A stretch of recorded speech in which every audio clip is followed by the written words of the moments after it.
So tell me about yourself, Alex. I like basketball. I like to exercise, and I want to get this position. Okay. How did I do? You did great. But you can do better. Oh, awesome! No se crean, esto es broma. Ok, listo.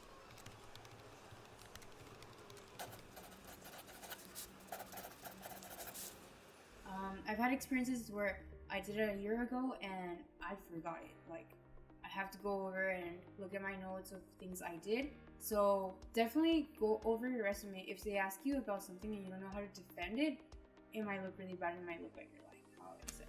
Yeah. Tip number 2? Tip number 2! Tip number 2 is a really important one. We always use Glassdoor to find out about other previous candidates' experiences. And the thing is, in Glassdoor, you can search any company that you might think of, and there will be at least one person that has talked about their interview process or their interview experience, and they rate it either as positive or negative or neutral, and they also tell you a lot about the questions they received, technical and non-technical.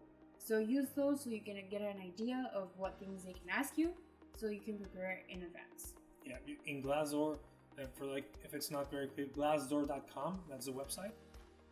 If you go to that website, you can also find reviews from employees that work at that company, and you can find what they think about their company. You can also use like those messages and those it will give you insight to the company that you can use as a conversation later on. Exactly. So use it. Yeah. Right. Also, it's important to find different behavioral questions or different questions that might be asked in general.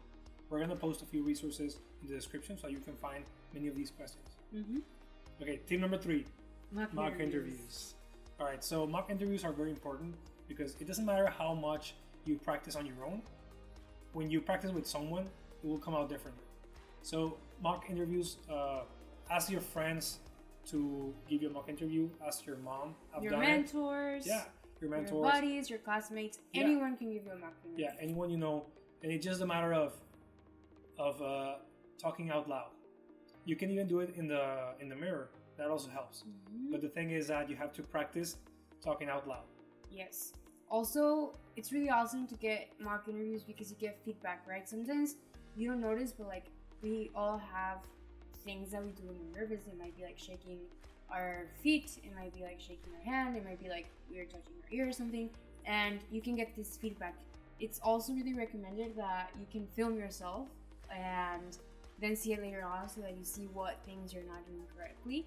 And also, it helps you kind of alleviate that stress because, I don't know, even when I get mock interviews, I get nervous.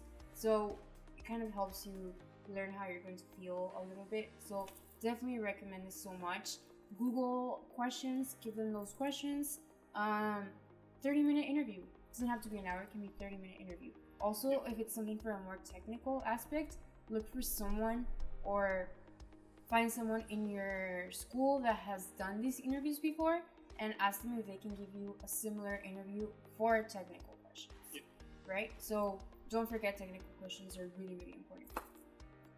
Yeah. But last and not least, practice for technical questions as well. Mm-hmm. The thing here is that we cannot cover all the different majors, all different technical questions in this video. So what we recommend for you to do is to just search online technical questions for X major for interviews, something like that.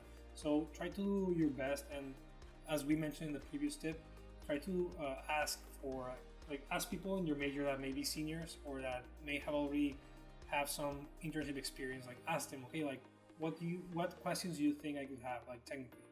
Mm-hmm. And that's very important because I have met people that they did amazingly in their behavioral questions, but did poorly in their technical questions, and vice versa. And they did not get into the company because they were too strong in one and not strong in the other one. So yeah, it's definitely very important to practice for behavioral and technical. All right.